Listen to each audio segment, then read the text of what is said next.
শেষ পর্যন্ত সেই অসম্ভবই সম্ভব হলো। সঞ্জয় আর চৈতালি স্বপ্নেও ভাবেনি কলকাকলিতে ময়নাকে ভর্তি করা সম্ভব হবে।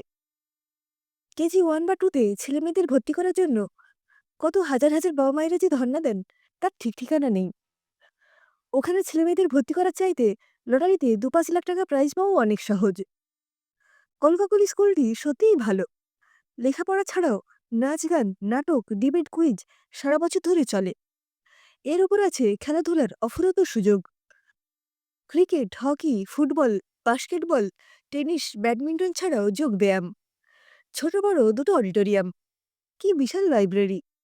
রিডিং রুমে প্রত্যেকের আলাদা আলাদা চেয়ার টেবিল। সবচাইতে বড় কথা, একবার ভর্তি করতে পারলে 12 ক্লাস পর্যন্ত নিশ্চিত। তবে যা অসুবিধা একটাই, স্কুলে বাস নেই। তাছাড়া স্কুলটি শহরের এক প্রান্তে। শহরের মধ্যে হলে কি এই বিশাল এলাকা নিয়ে স্কুল হতে পারত?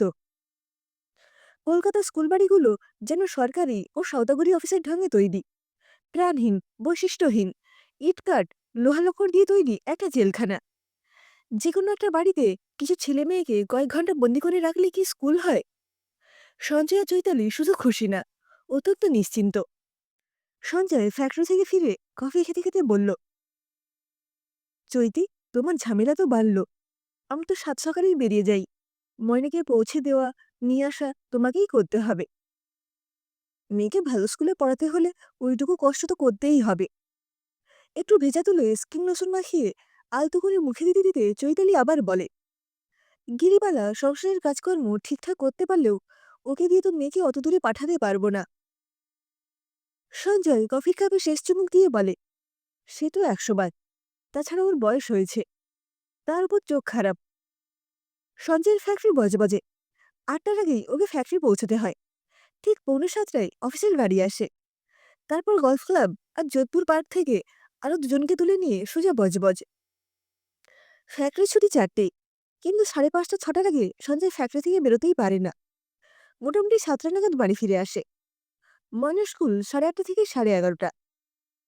চৈতালি ওকে পৌঁছে দিয়ে আর বাড়ি ফিরে আসে না। ট্রামবাস, পথেঘাটের যে অবস্থা, ওই সময়টুকু ও স্কুলেই কাটিয়ে দেয়। প্রথম দিকে চৈতালি লাইব্রেরি বিল্ডিং এর পেছন দিকে কৃষ্ণচূড়া গাছের তলায় একটা গল্পের বই পড়েই ওই সময়টুকু কাটিয়ে দিত। তবে এখন আর গল্পের বই নিয়ে যাওয়ার দরকার হয় না। ওর মতো অনেক ছেলেমেয়ের মায়েরাই ওই সময়টুকু স্কুলেই কাটিয়ে দেন। তাদের অনেকের সঙ্গেই এখন ওর বন্ধুত্ব। হাজার হোক, সবাই প্রায় সমবয়সী, তাই রোজই বেশ আড্ডা হয়। এদের মধ্যে একমাত্র মলিনাদিরই বয়স বেশি, প্রায় 40-42 হবে। কিন্তু মেয়েদের আড্ডার আসরে বয়সটা কোনো ব্যাপার না। তাছাড়া ওর মতো আড্ডাবাজ, ফাজিল মহিলা সত্যিই দুর্লভ। রেখা হাসতে হাসতে বলে, কলেজ ইউনিভার্সিটিতে পড়ার সময় সবাই আমাকে ফাজিল বলতো, কিন্তু তোমার সঙ্গে আড্ডা দিয়ে দেখছি আমি ফাজলামির অ আ ক খও শিখিনি। মলিনাদি হাসতে হাসতে বলেন, তোরা তো নেহাতি শিশু। এখন ফ্রয়েড সাহেব এলেও অনেক কিছু শিখিয়ে দিতে পারি। ছেলে মেয়েদের চোখ মুখ দেখেই উনি কত কি বুঝতে পারেন। এই তো সেদিন মানুষকে দেখেই বললেন, হ্যাঁ রে, কাল স্বামী সোহাগ পেয়েছিস, তাই না? মানুষই প্রথমে স্বীকার করতে চায়নি, কিন্তু মলিনাদির সঙ্গে কি ও পেরে উঠতে পারে? শেষ পর্যন্ত ঠিকই স্বীকার করেছে। আবার একদিন শিলাকে দেখেই উনি বললেন, হ্যাঁ রে, কাল বরের সঙ্গে ঝগড়া করেছিস। আমি ঝগড়া করিনি, ও ঝগড়া করেছে। ওই একই ব্যাপার। মলিনাদি একটু চাপা হাসি এসে বললেন, আমার ঠাকুমা কি বলতেন জানিস? শিলা বিন্দুমাত্র ভাবাবেগ প্রকাশ না করে ওর দিকে তাকায়। ঠাকুমা বলতেন, পুরুষের রাগ বাসি হতে দিতে নেই, রাত্রির মধ্যেই সব ঝগড়াঝাটি মিটিয়ে ফেলতে হয়। এইবার মলিনাদি একটু হেসে শিলাকে বলেন, হ্যাঁ রে হতভাগী, রাত্রে ঝগড়া মিটিয়ে ফেলার মন্ত্র কি ভুলে গেছিস? ওর কথায় শিলারও মুখে হাসি ফুটে ওঠে। নিঃসন্দেহে কলকাকলির এই নিত্যকার আড্ডার আসরের মধ্যমণি মলিনাদি। এই আড্ডার ব্যাপারে উনি বলেন, দেখ, সব সংসারে কিছু না কিছু ঝামেলা বা অশান্তি থাকবেই। এখানে আমরা সেসব নিয়ে একটাও কথা বলবো না। এখানে আমরা শুধু প্রাণ ভরে আড্ডা দেব। ইন্দ্রাণী সঙ্গে সঙ্গে বলে, তোমার আড্ডা মানেই তো শুধু প্রেম আর ভালোবাসা। কে প্রেম করে না বা ভালোবাসে না? ইন্দ্রাণী মুখ টিপে হাসতে হাসতে বলে, অন্যদের কথা বলতে পারবো না, তবে আমি কোনোদিনও প্রেম করিনি। সব পুরুষের জীবনে প্রেম না এলেও সব মেয়েই প্রেমে পড়ে। মুন্নাদি মুখ তুলে ওর দিকে তাকিয়ে বলেন, তোর এই সর্বনাশের রূপ দেখে যে কত ছেলে প্রেমে পড়েছে তার ঠিক ঠিকানা নেই। কেউই আমার প্রেমে পড়েনি।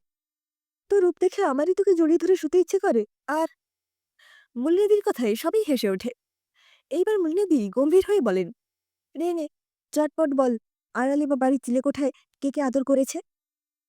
দুই একজন শুধু চিঠি লিখেছিল, ব্যাস। ওরে বাপু, প্রেম হাঁটে না, দৌড়ই। শুধু চিঠি লিখে তোর মতো সুন্দরীকে ছেলেরা ছেড়ে দেবে না। সবাই ওকে সমর্থন জানায়। সম্মিলিত আক্রমণের মুখে শেষ পর্যন্ত ইন্দ্রাণী পরাজয় স্বীকার করতে বাধ্য হয়। কিন্তু একটি শর্ত, নামধাম বলবো না, কেউ জিজ্ঞেসও করতে পারবে না। মূলনীতি কলিং দেন, দেখ ইন্দ্রাণী, মোগলাই খানাও বিনা নুনে মুখে রোচে না। সবার চাপে ইন্দ্রাণী আস্তে আস্তে সব কথা বলে। পাশের বাড়ির শেখরদাকে বরাবরই ভালো লাগতো, কিন্তু যাদবপুরে পড়ার সময় বিদেশ রায়ের সঙ্গেই আমার খুব ঘনিষ্ঠতা হয়। ঘনিষ্ঠতা মানে যতটা ঘনিষ্ঠ হওয়া সম্ভব। তুই তো শুধু বড়লোকের মেয়ে না, একমাত্র সন্তান, তোর পক্ষে তো সবকিছুই সম্ভব ছিল। ইন্দ্রাণী জাপা হাসি হাসতে হাসতে বলে, তা ঠিক, কিন্তু নিছক ভয়ের জন্য অনেক সুযোগেরই ষোলনে ব্যবহার করতে পারিনি। কে যেন প্রশ্ন করল, এখন আফসোস হয় না? হাসতে হাসতেই ইলা বলল, আমার তো ভীষণ আফসোস হয়। এক একদিন এক একজনের প্রেমের কাহিনী শুনতে শুনতেই কেজি সেকশনের ঘন্টা পড়ে। ওরা যে যা ছেলে মেয়ে নিয়ে বাড়ি চলে যান। একদিন মনিরাদি আসলে শুরুতেই ফতোয়া জারি করলেন, আজ মানুষের পালা। মানুষই একগাল হাসি হেসে বলল, আমার আর নতুন করে কি বলবো, ওই একই ব্যাপার, একটু হাসি একটু ইশারা, দু চারটি চিঠিপত্রের লেনদেন। আর আর দুর্গাপূজার সময় একটু এদিক ওদিক ঘুরোঘুরি। আর ওই সুবর্ণরেখা ধারে পাশাপাশি বসে দু চারটি মনের কথা বলা। মূলনদী ঠোঁট উল্টে বললেন, ব্যাস, সুবর্ণরেখার ধারে গিয়েও শুধু পাশাপাশি বসে থাকা অসম্ভব। চাপা হাসি হেসে মানুষই বলল, সত্যি বলছি, ন্যাকামি করিস নি মানুষই। যে খোকাখুকু সবার চোখে ধুলো দিয়ে নিজের সুবর্ণরেখার পাড়ি চলে যায়, তারা শুধু মনের কথা বলার পাত্রপাত্রী হতে পারে না। তিন চারজন একসঙ্গে বলল, ঠিক বলেছেন। মেয়েরা পুরুষদের কাছ থেকে অনেক কিছু লুকিয়ে রাখে, রাখতে পারে, কিন্তু মেয়ে মেয়েদের কাছে হেরে যাবেই। কেউ স্বেচ্ছায় সানন্দে নিজের জীবনের গোপনতম কাহিনী প্রকাশ করে, কেউ কেউ ঘটনাচক্রে প্রকাশ করতে বাধ্য হয়। হ্যাঁ, মানুষই অস্বীকার না করে পারেনি। সঞ্জয় ছুটিতে জামশেদপুর এলে মাঝে মাঝে আমাকে নিয়ে এমন পাগলামি করতো যে আমি কিছুতেই ঠেকাতে পারতাম না। চৈতালি বলল, কনগ্রাচুলেশন। রেখা জিজ্ঞেস করল, ওকে বিয়ে করলি না কেন? ওর মা আগেই মারা গিয়েছিলেন, তারপর হঠাৎ ওর বাবাও মারা গেলেন। ওদিকে সঞ্জয় যাদবপুর থেকে পাশ করেই গ্লাসগো চলে গেল, তাই আর যোগাযোগই রইল না।